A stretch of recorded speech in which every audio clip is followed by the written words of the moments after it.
Face بک پہ یا Instagram پہ کامنٹ آیا ایک خاتون کا کہ میرا اپنا ذاتی تجربہ یہ ہے کہ جب بھی آپ نیکی کرتے ہو تو اس نیکی کا صلہ بڑا برا ملتا ہے. یہ ان کا کامنٹ تھا نا. اور جس کے بعد میں نے دیکھا کہ اور بھی کچھ لوگ اسی طرح کے ملتے جلتے کامنٹس کر رہے تھے. یعنی کہ نیکی آج کل کے دور میں خطرے سے خالی نہیں ہے. وہ یہ کہنا چاہ رہے تھے کہ انسان تو چلو کسی کے لیے اچھا کرتا ہے لیکن وہ پھر جواب میں جس طرح سے اس کا ریاکشن آتا ہے تو بڑی تکلیف ہوتی ہے. تو میں کلینک پہ بیٹھا ہوا تھا ایک دن, کچھ عرصہ پہلے کی بات ہے. تو ایک شخص آیا تو اس نے وہ حضرت واصف علی واصف رحمۃ اللہ کی بکس دیکھی, میرے کلینک پہ موجود ہوتی ہیں. جو لوگ ویٹ کر رہے ہوتے ہیں وہ ساتھ ساتھ پڑھتے ہیں تاکہ کوئی نہ کوئی خیر کی بات ان تک پہنچ جائے. تو وہ شخص مجھے کہتا ہے کہ ڈاکٹر وسیم میں کئی سال ایک سوال کو لے کے پھرتا رہا اور حضرت واصف علی واصف رحمۃ اللہ کی کتاب میں مجھے اس سوال کا جواب ملا. تو میں بڑا تھوڑا سا نا اٹینٹیو ہو گیا اور میں نے کہا کہ کیا ایسا سوال تھا جس کا آپ کو جواب ملا. تو اس نے جو سوال بولا وہ یہی تھا کہ نیکی اگر اتنی اچھی چیز ہے تو نیکی کا صلہ اتنا برا کیوں ملتا ہے. یہ سوال پوچھا گیا. تو حضرت واصف علی واصف رحمۃ اللہ نے جواب دیا کہ تم نے کبھی نیکی کی نہیں, کیونکہ نیکی تو خالص اللہ کی رضا کے لیے کی جاتی. یہ تو کاروبار ہے کہ جس میں آپ ایک ہاتھ دے ایک ہاتھ لے. یعنی کہ میں تمہارے ساتھ اچھا کر رہا ہوں یا کر رہی ہوں تو بدلے میں تم بھی میرے ساتھ اچھا کرو گے. یعنی کہ اگر مقصد بندہ ہے تو نتیجہ بھی بندہ ہے, اگر مقصد اللہ ہو تو نتیجہ بھی اللہ ہے. یعنی کہ آپ نے اخلاص کے ساتھ کسی کے ساتھ نیکی کی اور اس نے اس نیکی کا صلہ برائی سے دے دیا تو ظاہراً آپ کو شاید ایسا لگے کہ جیسے آپ کی محنت رائگاں ہو گئی. تو ایسا قطعاً بھی نہیں ہے. جس نیکی کا صلہ آپ کو اس دنیا میں برا ملا اخلاص کے ساتھ کی ہوئی نیکی کا, تو وہ نیکی کہیں اور چلی گئی ہے اور وہ اس دن کام آئے گی جس دن اور کچھ بھی کام نہیں آئے گا. سکہ رائج الوقت اس وقت نہیں چلے گا. سگی ماں اپنے بیٹے کو بولے گی کہ بیٹا وہ اور دنیا تھی جہاں میں خود بھوکی رہ لیتی تھی اور تجھے کھلا دیتی تھی, آج میں تیرے کچھ کام نہیں آ سکتا. تو وہ نیکی جو آپ نے اس دنیا میں کی تھی جس کا صلہ برا ملا وہ ادھر کام آئے گی. اور دوسرا یہ کہ یہ بات آپ سمجھ لیں کہ لوگوں کے برے رویے آپ کو برا انسان بنا دیں تو یہ میں کہتا ہوں سب سے بڑا عذاب ہے.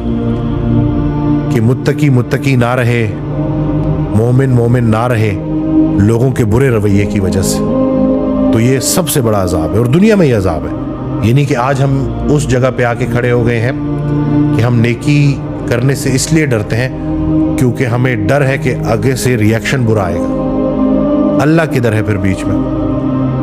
اگر آپ اللہ کے لیے نیکی کر رہے ہیں تو دوسرے کا برا عمل آپ کی نیکی بند نہیں کر سکتا. ہم یہاں کچھ عرصے کے مہمان ہیں, یہ بات بار بار یاد کرنی چاہیے. ہم نے جو اتنی سارے ایشوز اسی لائف کے ساتھ جوڑ دیے ہیں نا, تو فانی دنیا, فانی پیسہ, بے جان چیزوں کی محبت اس حد تک ہمارے روح پہ جو ہے وہ زنگ چڑھ چکا ہے. روح کی مثال حضرت واصف علی واصف رحمۃ اللہ نے ایک آئینے کی دی ہے کہ وہ آئینہ جو بالکل ٹوٹا نہیں ہے, بالکل صحیح ہے, لیکن اس کے اوپر گرد جم گئی ہے. تو اس لیے اس گرد آلود آئینے کی وجہ سے آپ کو منظر صحیح کلیئر نظر نہیں آ رہا. تو جب آپ دلوں سے نفرت نکالیں گے, جس راستے سے, جس دروازے سے دل میں نفرت آتی ہے اسی دروازے سے محبت نکل جاتی.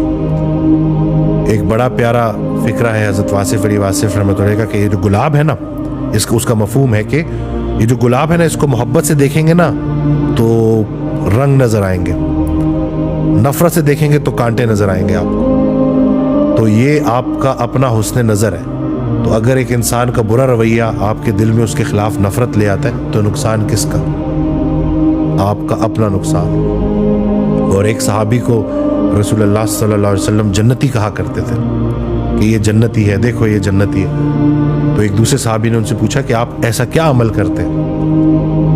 تو اس صحابی نے جواب دیا, انہوں نے جواب دیا کہ میں اور تو کچھ نہیں جانتا, لیکن اتنا میں بڑے گارنٹی سے کہہ سکتا ہوں کہ میں اپنے دل میں کسی کے لیے بغض نہیں رکھتا.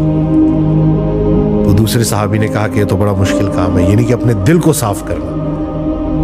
یہ جتنا مشکل کام ہے نا اتنا بڑا ہی اس کا اجر بھی ہے. تو دل سے نفرت کو نکالیں, دل سے لوگوں کے برے رویوں کو نکالیں اور وہ ایک فکرہ ہے ان کا کہ حضرت واصف علی واصف رحمۃ اللہ کہ جہاں اللہ نے پابند کیا ہے وہاں آزاد نہیں ہونا، جہاں آزاد کیا ہے وہاں پابند نہیں ہونا۔ تو ہم یہ جو دوسروں کی تعریفوں کے پابند ہو جاتے ہیں، دوسروں کی برے رویے کی وجہ سے ہم غلط ہو جاتے ہیں، تو ان چیزوں سے نکلیں، پابندی صرف اللہ کی ہے، اور اللہ کے حکم کی پابندی کریں، زندگی میں کبھی نقصان نہیں اٹھائیں گے۔ وہ جو بظاہر آپ کو نقصان نظر آ رہا ہوتا ہے وہ نقصان ہوتا نہیں آتی کوئی پریشانی اس وقت تک جب تک وہ بڑی پریشانی کو ٹالنے نہ آئی ہو۔ تو یہ جو دنیا کا جو مال و اسباب ہے، یا جو دنیا میں کسی نے آپ سے اگر 4-5 دن کا فائدہ لے لیا تو فائدہ نہیں حاصل کر سکتے ہم ایک دوسرے سے، فائدہ ہی تو نہیں حاصل کر سکتے۔ اسی چیز نے تو ہمیں دھوکے میں ڈالا ہوا ہے کہ کسی کے 2-4 پیسے اگر ہم نے لوٹ بھی لیے یا کسی کو اگر ہم نے نقصان پہنچا بھی دیا تو اصل میں ہم اس کو نقصان نہیں پہنچا رہے، خود کو نقصان پہنچا رہے ہیں، کیونکہ ایک دن عدالت لگنی ہے اور اس دن سب کچھ سامنے آئے گا، اور اللہ ہمارے دلوں میں اٹھنے والے گمان سے بھی واقف ہے اور سب ریکارڈ ہو رہا ہے۔ تو اللہ پاک ہمیں عمل کرنے کی توفیق دے اللہ کی رضا کے لیے، لوگوں سے بے نیاز ہو جائیں۔ جی اللہ بے نیاز ہے نا، تو اللہ کے قریب ہوں گے تو پھر یہ لوگوں کے سخت رویے بھی آپ کے اوپر بھاری نہیں ہوں گے، آپ کو مشکل میں نہیں ڈالیں گے۔ تو میں امید کرتا ہوں کہ اس ویڈیو سے آپ کو فائدہ ہوگا، دعا میں یاد رکھیے گا، چینل سبسکرائب کرنا نہ بھولیے گا۔ السلام علیکم۔